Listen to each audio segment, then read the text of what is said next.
Alright, good day. My name is Mike Ulmer. We are going to go through a basic engine integrity check to make sure that when we are working on engines that we don't do more damage than what the customer has already done.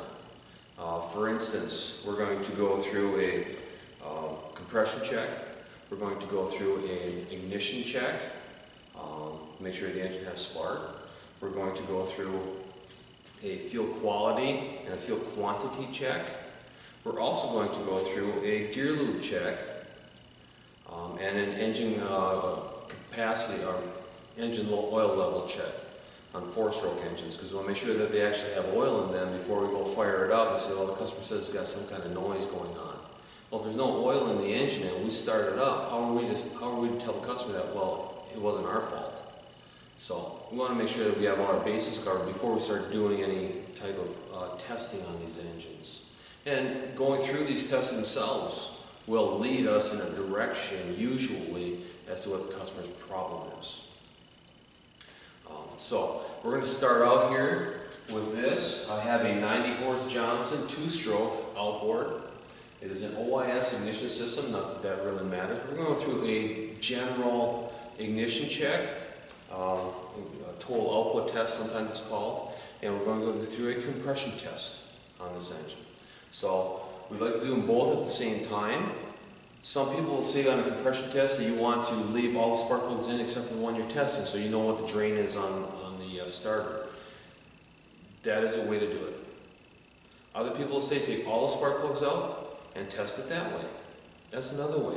You're going to have to get comfortable with whichever way you want to do it.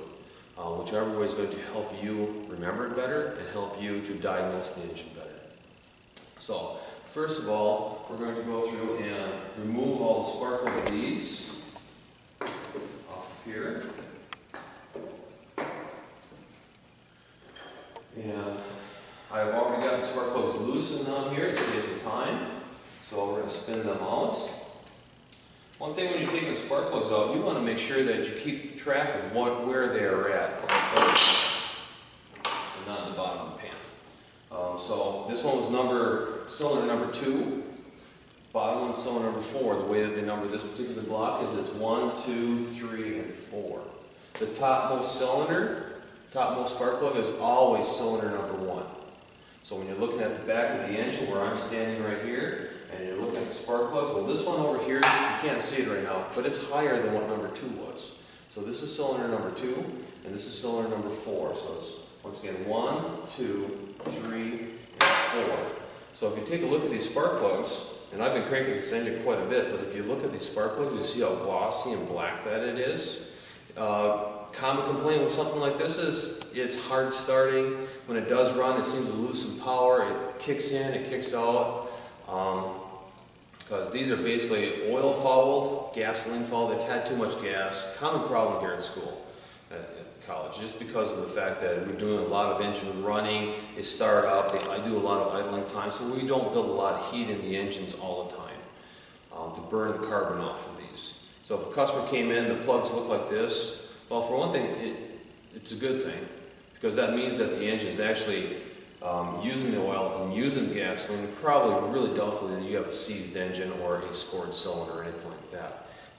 Replace the spark plugs, confirm that he's not running too rich in the cylinders, and 90% of the time it's going to take care of the problem. However, we're actually going through compression tests and spark checks right here. So with these spark plugs right here, we're going to lay them out. So I've got cylinder number 2, cylinder number 4. You can mark them if you want. I'm going to spin out 1 and 3 over here. So 4 cylinders. So here's cylinder number 1. You can see the spark plug is exactly the same way. And cylinder number 4, that spark plug is on its way there too. So got those set aside. Now if I crank the engine, I'm going to have spark flying on these spark plug boots right now. And we don't want that. Not with it open like this. We might have fuel come pumping out of the spark plug hole, so you're going to have flames shooting out. And we want to make sure that that doesn't happen.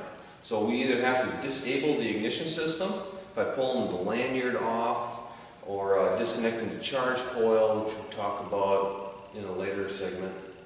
Or another way to do that is to hook it up with a spark tester. And this is an open spark tester, yes, but we can control where the spark is going to be right here, other than having a spark plug wires dangle all over the place. So we'll take this lead right here, and I'm going to hook it onto this screw so it stays there. Give her a good tug. Yep, it's going to hold. And I'm going to put that sparky right here, and cylinder number 4. These are all marked. Before we get that far, let's back up just a second here. On this sparky, as you can see, this is good for 4 cylinders, 1, 2, 3, and 4. This tool is adjustable. We grab a little pointer right here. We have a line right here coming across this. That is the 1/4 inch line. That would be for engines with weak ignition, I shouldn't say weak, weaker designed ignition systems, points type ignition systems. So we'll take this, we can close this all the way down. There, now it's at the 1/4 inch gap.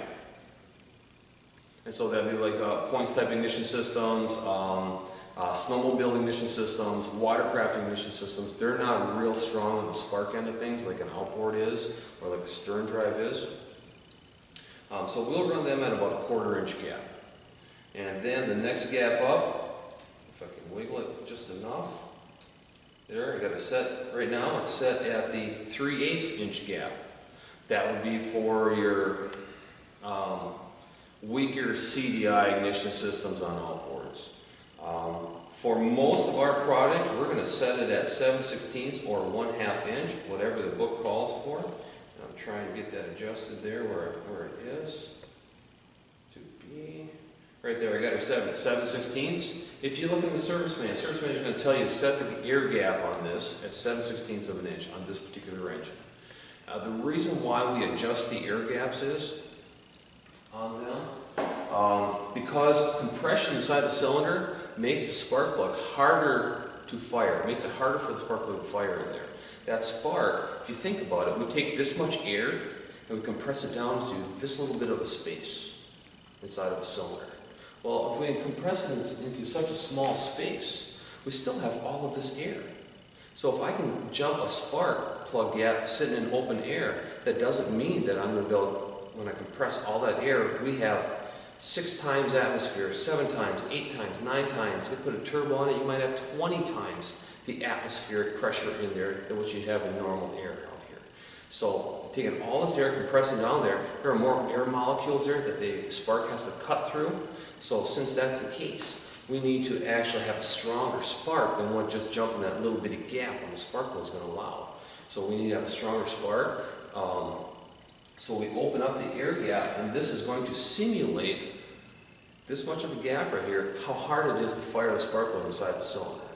So if it can jump this gap, we know that that spark plug can fire inside of the cylinder because of all that air that's being compressed. There's a lot more air molecules in a smaller area now.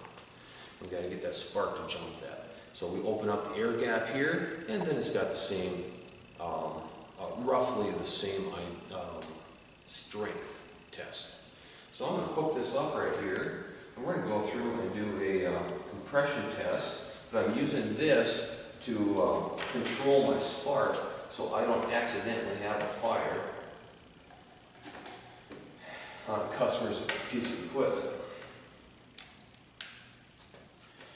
We normally don't have to worry too much about which lead we hook up where, just because if we don't have spark on one of these, we're going to know, okay, it's going to that cylinder, and then we just get that idea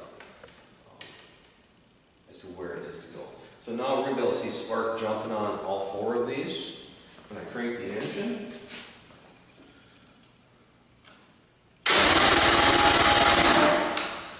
this one might be shorted out a little bit. That.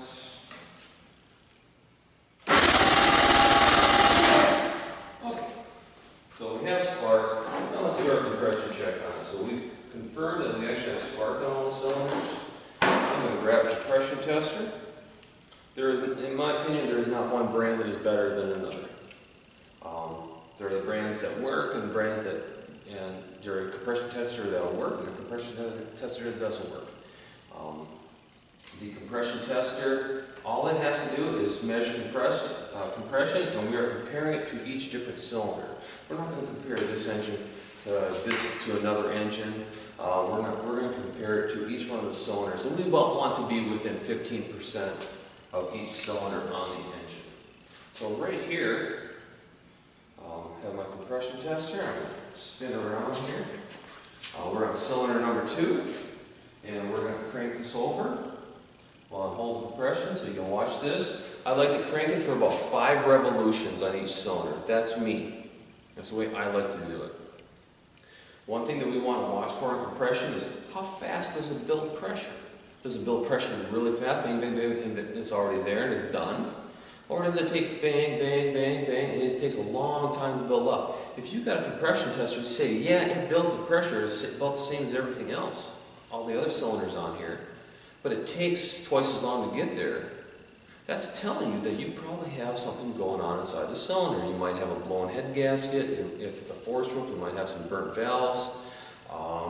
You might have some bad rings, scored cylinder, hole in the piston, something significant. And I'm going to talk about how to determine which one is in just a little bit. But first we're going to do a compression check on here so we have a little bit to talk about. One other thing that we want to make sure that we do, open the throttle valves up as far as you can and still allow the engine to crank.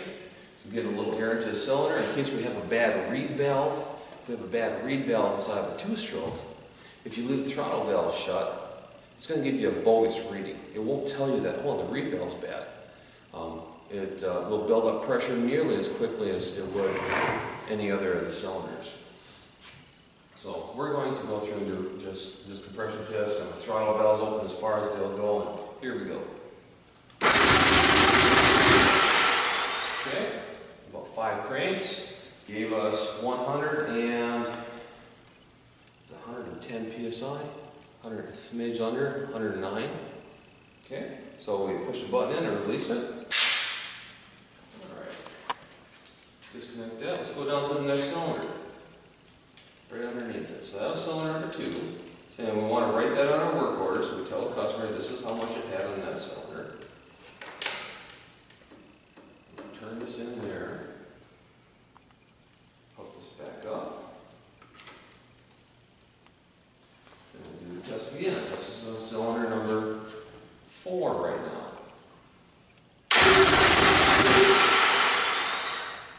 Let's try that again. Starter kicked out.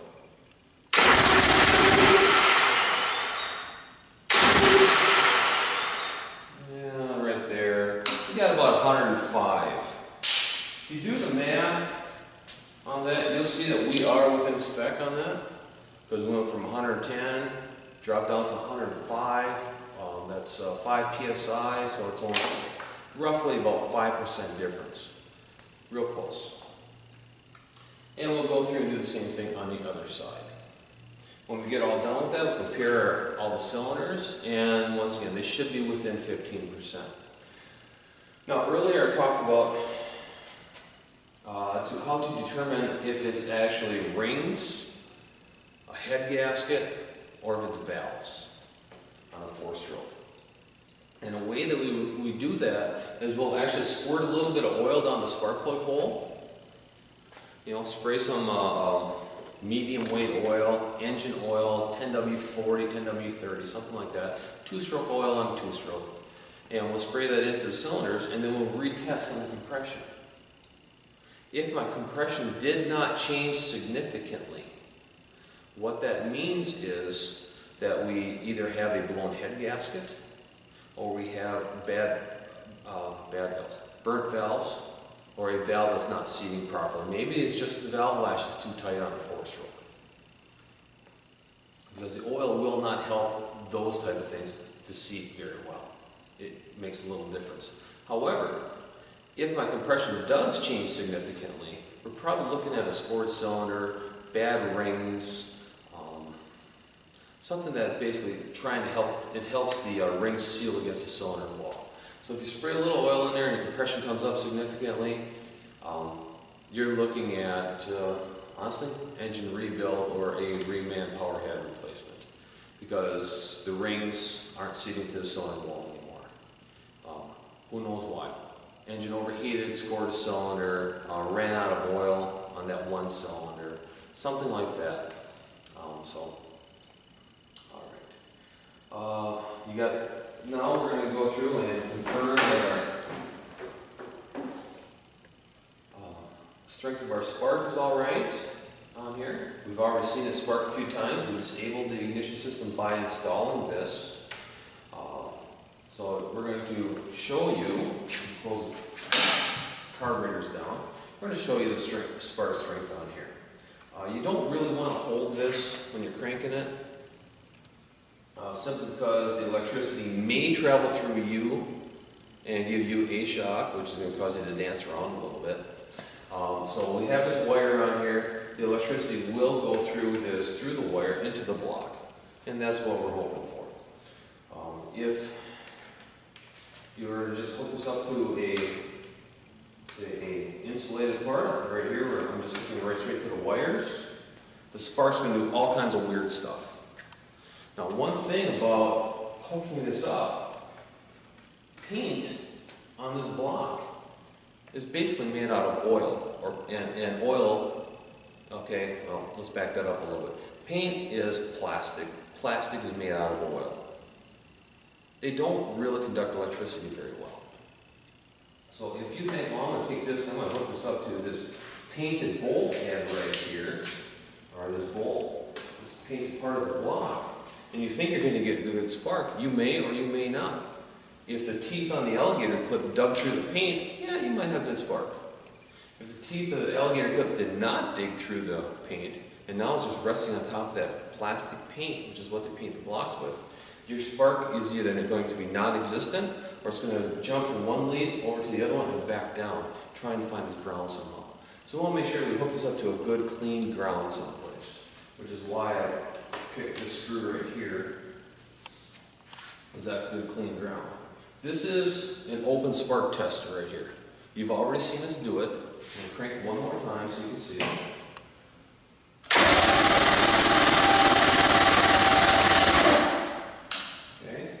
It's jumping a 7/16" spark, which means that when we put the spark plugs in the cylinders, it should run pretty darn good. You know, as long as we've got good clean spark plugs. All right. That's one way to do it. We don't want to use an open spark tester on some of the newer high-tech ignition systems. If we go over here and look at this one, right here, we have an ECU on this. Let's spin the motor around a little bit. Here's my computer. This is an inductive ignition system on here, on this ignition system. If we throw this open gas spark tester on here, what's going to end up happening is we may have good spark with this tester, we might not. What happens is with this open spark, it kicks off a lot of RFI or EMI. We can use the terms interchangeably, radio frequency interference or electromagnetic interference. Either way, it's an interference around that's going to encompass the engine. It's going to cause the ignition system on here, or the injector system, or some of the stuff inside the ECU just go a little haywire. It's not going to fry the things, but it's going to cause maybe having intermittent sparks. Like, I'm seeing a weird spark happening on this Sparky right here. So why is that? Okay, so the way to test this type of system, and I don't have a battery hooked up to that right now, I'm going to show you. I'll do it on this engine right here. Is we'll throw the spark plugs back in here.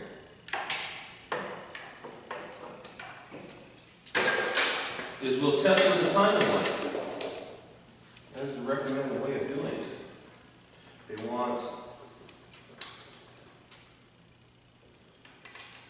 want you to use it with a not a neon bulb, but a standard style timing light, so it doesn't create that RFI that's going to cause the ignition system to go funky. Can you use a timing light on this ignition system? Certainly, you can.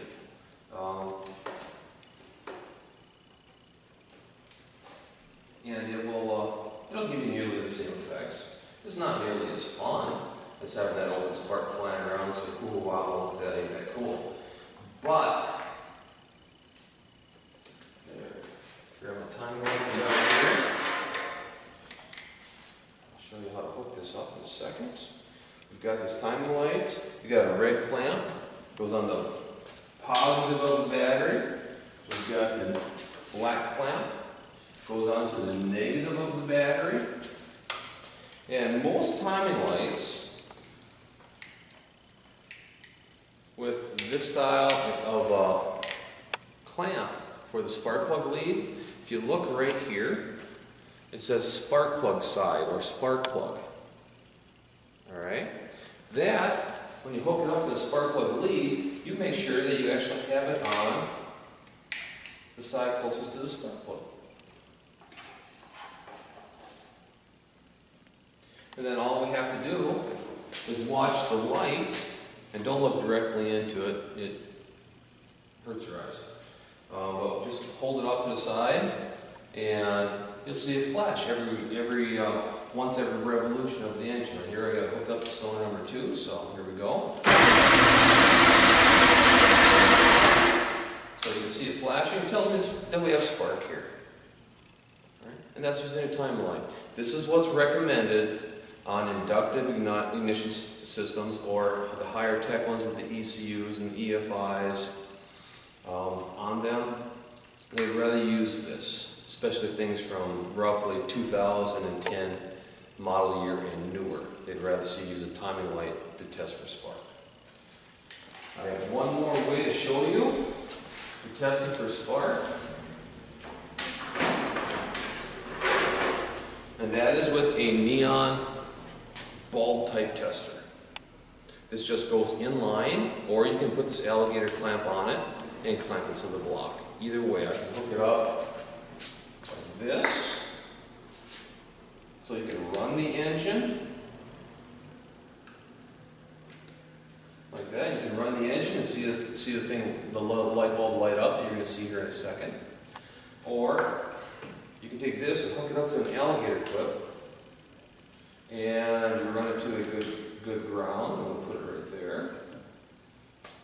I'm going to leave it hooked up right there. We're going to crank the engine. You're going to see this little light up inside of it. It is nothing more than a light bulb inside of there.